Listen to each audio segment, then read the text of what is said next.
अब देखते हैं शेर नंबर 2। हम तो साहिल का तसव्वुर भी मिटा सकते थे, लबे साहिल से जो हल्का सा इशारा होता। साहिल होता है समुंदर का किनारा, तसव्वुर ख्याल। इसमें भी आपने पहले थोड़ा सा जो है बता देना है शायरा का कि ख़वातीन शुअरा में मुनफरिद शनाख्त रखने वाली मरूफ शायरा परवीन फ़ना सैयद की शायरी जो है इत्तदाल, इंसान दोस्ती, हुस्न जमाल की और एतमाद की शायरी है। इस शेर में वो कहती हैं कि वो अपने दिल की दास्तान को मिटाकर उसके तसव्वुरात को भूल सकती हैं, क्योंकि साहिल का तसव्वुर जो है हमें ठहरने की याद दिलाता है। वो इस तसव्वुर को भी मिटा सकती हैं अगर महबूब की तरफ से मुझे हल्का सा भी इशारा मिले। वो कहती हैं कि महबूब की याद के तसव्वुरात को भी भूल जाती अगर अपने महबूब अपने मुंह से खुद इस बात का इशारा देता। हर हाल में महबूब के सामने सर तस्लीम खाम कर देना, यानी उसके सामने सर झुका देना, उसकी बात को मान लेना, इसी को मोहब्बत कहते हैं। राहत हो या रंजो गम, नफ़ा हो या नुकसान, हर सूरत में अपनी ख्वाहिश ख़त्म करके महबूब की ख्वाहिश का ग़ुलाम हो जाना, इसी का नाम जो है मोहब्बत है। बकौल शायर, हमें कहाँ मालूम था कि इश्क होता क्या है, बस एक तुम मिले और ज़िंदगी मोहब्बत बन गई। शेर नंबर 3 देखते हैं।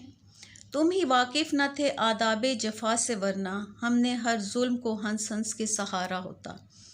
आदाब जफ़ा, जफ़ा कहते हैं जुल्म को, आदाब जफ़ा यानी जुल्म के आदाब या तस्लीम की ताज़ीम करना, उसकी इज़्ज़त करना। तो इसमें भी आपने पहले जो है थोड़ा सा परवीन फ़ना सैयद का तारुफ बता देना है। फिर बताना है कि इस शेर में शायरा एक दर्दनाक हकीकत को बयान करते हुए कहती हैं कि अफ़सोस ए महबूब, तुम्हें जुल्मों सितम करने के असूल ज़वाबित ही मालूम ना थे, वरना हमने तो तुम्हारा हर जुल्म जो है खुश होकर सहना था। शायरा कहती हैं कि मैंने अपने महबूब का जबरो जुल्म हंस हंस कर बर्दाश्त करती, मगर अफसोस कि उसे जफ़ा का यानी जुल्म करने का तरीका ही मालूम ना था। महबूब की हर अदा खूबसूरत है, यहाँ तक कि उसका सितम भी करम है। उसकी वफ़ा पुर लुत्फ़ और जफ़ा पुर कशिश है। बकौल शायर, लुत्फ़ आएगा जफ़ाओं में, वो कहीं मेहरबान ना हो जाए। इस शेर में शायरा को अपने महबूब से ये शिकवा है कि ए महबूब, सिर्फ तुम ही मोहब्बत के आदाब से नावाकिफ़ थे, लेकिन मैंने तो तेरे हर जुल्म और ज़्यादती को हंस के सहा है। शायरा को अपने महबूब से उसके जुल्म और ज़्यादती का शिकवा है। उर्दू गज़ल का जो रवायती महबूब है बाज़ औक़ात इतना संग दिल हो जाता है कि वो अपने आशिक पर जुल्म और सितम की इंतहा कर देता है और आशिक सादिक सिर्फ ये सोच कर बर्दाश्त कर लेता है कि कोई बात नहीं, शायद इस गम के बाद कोई खुशी मिल जाए। अब देखते हैं शेर नंबर 4। गम तो खैर अपना मुकद्दर है, सो इसका क्या ज़िक्र, जहर भी हमको बसद शौक़ गवारा होता। मुकद्दर कहते हैं किस्मत को, बसद शौक़ यानी बहुत शौक़ से, गवारा पसंद। इस शेर में शायरा कहती हैं कि ज़िंदगी के गमो अलम तो मेरे नसीब में हैं, इसका मुझे अच्छी तरह से अदराक है, यानी मुझे पता है, मैं इसको समझती हूँ, इसलिए मैं अपने दुखों का रोना नहीं रोती और अपनी मुसीबतों का जिक्र नहीं करती, बल्कि अगर महबूब अपने हाथों से जहर भी पेश करता तो मैं बहुत शौक़ से जहर भी ले लेती।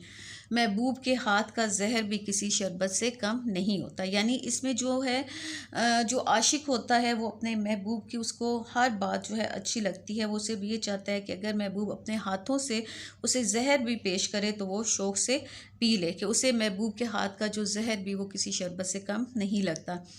बकौल शायर, जहर के घूंट भी हंस हंस के पिए जाते हैं, हम बहरहाल सलीके से जिए जाते हैं। औज़ुबिल्लाहि मिनश्शैतानिर्रजीम, बिस्मिल्लाहिर्रहमानिर्रहीम। अज़ीज़ तलबा, अस्सलामु अलैकुम। उम्मीद है आप सब लोग खैरियत से होंगे। अल्लाह पाक आपको ज़िंदगी के हर मैदान में कामयाब करे और आपको अपने घरों में खुश और आबाद रखे। आप लोगों की जो नेशनल बुक फाउंडेशन वालों की जो 9वीं जमात की नई किताब है, उसमें टोटल 4 गज़लें हैं। पहले हम 3 गज़लों की तशरीह कर चुके हैं, ये चौथी गज़ल है। परवीन फ़ना सैयद इसकी शायरा हैं। उनकी ये गज़ल है जिसका पहला मिसरा है, काश तूफ़ान में सफ़ीने को उतारा होता। तो आज हम इस गज़ल की जो है तशरीह करेंगे। जो भी नज़्म और गज़ल होती है उसको शुरू करने से पहले जो होता है, शेर की तशरीह करने से पहले उसके मुश्किल अल्फाज के मानी जो हैं वो आप लाजमी याद कर लिया करें, ताकि आपको तशरीह करने में आसानी हो। तो चले हम इसकी जो है इसका पहला शेर जो है, काश तूफ़ान में सफ़ीने को उतारा होता, डूब जाता भी तो मौजों ने उभारा होता।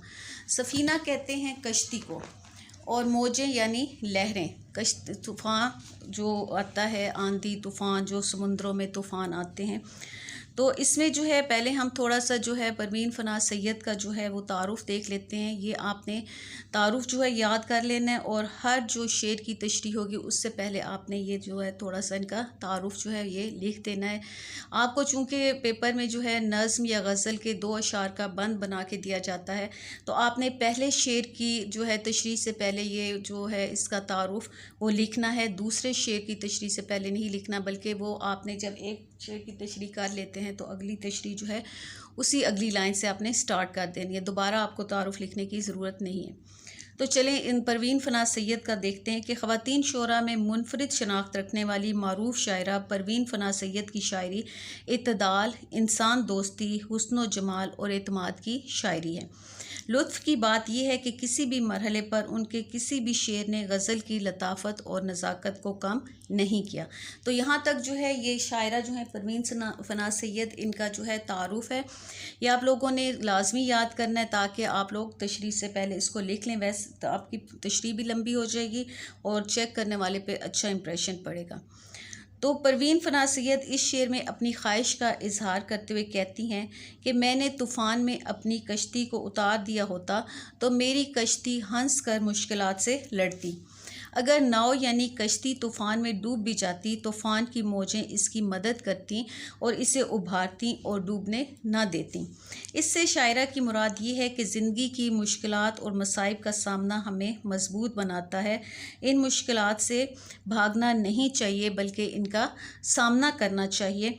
जिस तरह से मौजें यानी पानी की लहरें डूबने वाले सफ़ीने यानी कश्ती को उभारती हैं, इसी तरह ज़िंदगी की मुश्किलात हमें मजबूत बनाती हैं और हमें इनका सामना करना चाहिए, बजाय इसके कि परेशान होकर हमें मुश्किलात का सामना करने से हम घबराएं।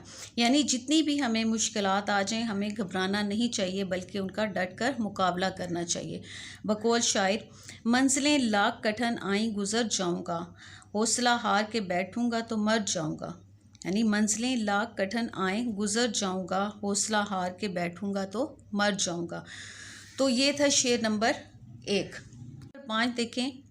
बाग़बां तेरी अनायत का भरम क्यों खोलता, एक भी फूल जो गुलशन में हमारा होता। बाग़बां कहते हैं माली को, यानी बाग की जो देखभाल करने वाला होता है। अनायत मेहरबानी, तवज्जो, गुलशन बाग, चमन, भरम एतबार या भरोसा। अब इसमें जो है शायरा परवीन फ़नाज़ सैयद, उनकी जो है शायरी के बारे में आपने वो थोड़ा सा बता देना है कि उनकी शायरी जो है इत्तदाल, इंसान दोस्ती, हुस्न व जमाल और एतमाद की शायरी है। इस शेर में अपने मालिक व खालिक यानी अल्लाह ताला से गिला करते हुए कहती हैं कि तेरी अनायत व बख्शिश तब थी कि तू इस बड़े गुलिस्तान यानी अपने इस वसी ख़जाने से कुछ हिस्सा मेरे लिए भी कर देता, लेकिन अब अगरचे इस तरह नहीं है तो मैं तेरी अनायत व मेहरबानी का भरम क्यों रखूं। मैं क्यों तेरी करम नवाजियों का राज अफशा करती अगर एक भी फूल जो है वो मेरे नाम का होता। यानी इस गुलशन, इस दुनिया में अगर जो तू अपने ख़जानों में से कुछ भी हिस्सा मेरे नाम कर देता तो मैं जो है वो तेरी करम नवाजियों का राज जो है वो अफशा करती। अब शेर नंबर 6 देखें।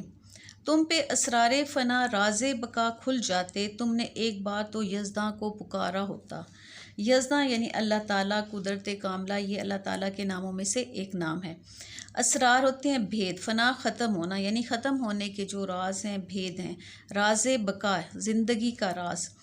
तो इसमें परवीन फ़नाज़ सैयद की शायरी जो है इफ़्फ़त फ़िक्र और पाकीज़गी और सास की शायरी है।